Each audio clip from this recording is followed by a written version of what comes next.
আসসালামু আলাইকুম everyone. Dream kitchen থেকে আমি মৌসুমী স্বাগত জানাচ্ছি ডেজার্ট রেসিপি দেখার জন্য। তিরামিসু নাম শুনলেই জিভে জল এসে যায়, তাই না? আর এত মজার একটি ডেজার্ট যদি চুলা না জ্বালিয়েই তৈরি করা যায় তাহলে ব্যাপারটা কেমন হয় বলুন তো? জি, আজকে আমি এই রেসিপি শেয়ার করব চুলা না জ্বালিয়েই কিভাবে আপনারা এত মজাদার একটি রেসিপি তৈরি করতে পারবেন। আজকে তৈরি করে দেখাবো ব্রেড তিরামিসু।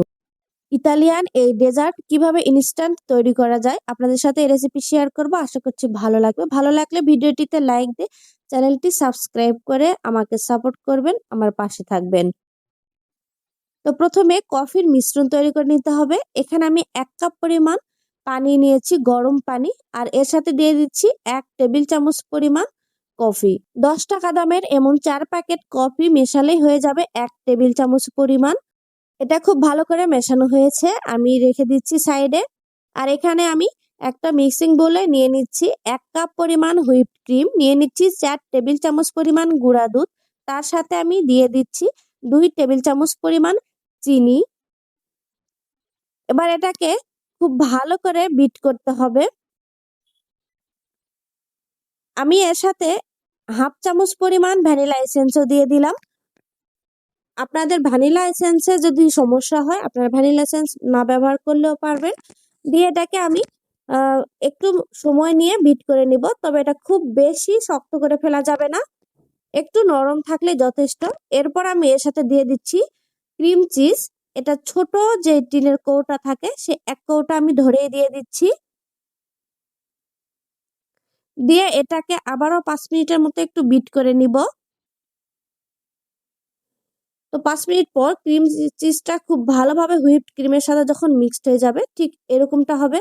খুব বেশি ঘন না আবার খুব বেশি পাতলাও না, এরকমটা হয়ে যাবে। আমার এটা বিট করা হয়ে গিয়েছে, এই যে ঠিক এরকমটা। তো এ পর্যায়ে আমি চলে যাচ্ছি পরের স্টেপে। এখানে আমি পাউরুটি নিয়েছি, মাঝারি সাইজের যে পাউরুটিগুলো আছে এটা নিয়েছি। আর এর লাল এই সাইডটা আমি কেটে নিব। লাল সাইডটা অবশ্যই কেটে নিতে হবে। তো সবগুলো পাউরুটি এভাবে আমি লাল সাইডগুলো কেটে নিয়ে নিয়েছি। এবার চলে যাচ্ছি তিরামিসু তৈরিতে। তো এখানে আমি একটা বোল নিয়েছি যেখানে আমি তিরামিসু সেট করব। তো প্রথমে আমি পাউরুটি দিয়ে দিচ্ছি। তো প্রথমে আমি পাউরুটি দিয়ে দিলাম 1 সারি করে। আপনাদের ডিশ অনুযায়ী আপনারা পাউরুটি সেট করবেন। এর উপরে আমি যে কফির মিশ্রণটা গুলে রেখেছিলাম সেটি চামচ দিয়ে দিয়ে দিচ্ছি। সম্পূর্ণ পাউরুটি খুব ভালোভাবে এখানে মেশাতে হবে। তিরামিসু তৈরিতে কফির মিশ্রণটা কিন্তু মোস্ট ইম্পর্টেন্ট। এটা আপনি যে কোনো অনুষ্ঠানে এই তিরামিসু ডেজার্টটি তৈরি করতে পারবেন।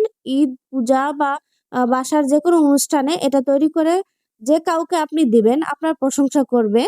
তো কফির মিশ্রণ সম্পূর্ণ পাউরুটি খুব ভালোভাবে মেশানো হয়ে গিয়েছে।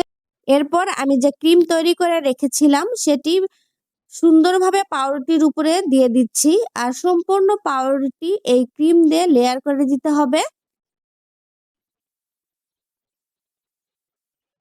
এভাবে খুব ভালোভাবে এটা দিয়ে দেওয়া হয়েছে। আমি আবারও পাউরুটি এভাবে উপরে আরো একটা লেয়ার দিয়ে দিচ্ছি। এরপর সেম ভাবে আমি আবারও কফির মিশ্রণ এভাবে দিয়ে দিচ্ছি। কফি মিশ্রণ দিয়ে সম্পূর্ণ পাউরুটি এভাবে ভিজিয়ে নেওয়ার পর আবারও আমি এই ক্রিম দিয়ে পাউরুটিগুলোকে খুব ভালোভাবে ঢেকে দিচ্ছি। ক্রিমের লেয়ার আপনাদের পছন্দ মতো কম বেশি করে দিতে পারেন। এরপর কোকো পাউডার দিয়ে এর উপরে আমি একটু খুব ভালো করে গার্নিশ করে দিচ্ছি, আর এটা দেখতেও খেতে খুব ভালো লাগবে।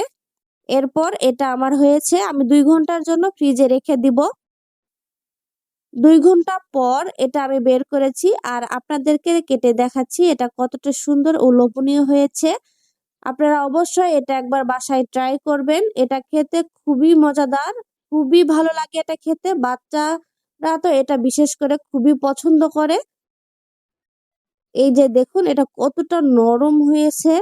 আর ইনস্ট্যান্ট পাউরুটি দিয়ে এভাবে তৈরি করা যায় খুব সহজেই। আপনারা অবশ্যই একবার বাসায় ট্রাই করবেন। ভীষণ মজার তিরামিসু এর রেসিপি, আপনাদের ভালো লাগবে। তো আজকের মতো বিদায় নিচ্ছি, দেখা হবে পরবর্তীতে নতুন রেসিপির সাথে। আল্লাহ হাফেজ।